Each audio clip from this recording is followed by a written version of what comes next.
Hey everybody! Today we're going to be doing some line drawing, similar to the artist on our feature page, Bridget Riley. Some of the materials that you're going to be needing are a marker pen, and it can be black or colored, a ruler, and your sketchbook. Because remember, our sketchbook is where we put our drawings and observations and our ideas. So right now we're just practicing.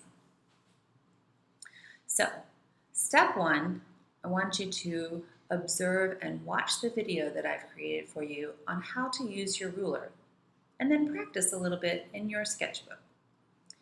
Next, check out one of the other videos and stretch and explore your ideas. See if you can come up with something original. Okay, once you're finished, photograph your work and share it with me. Have fun, be creative. Ciao, ciao, bye.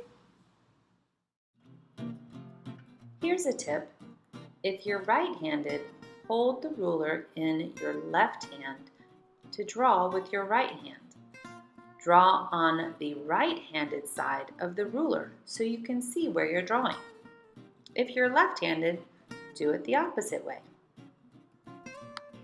Tip number 2, press against the ruler as you draw your line, but don't press too hard and watch out for your fingers.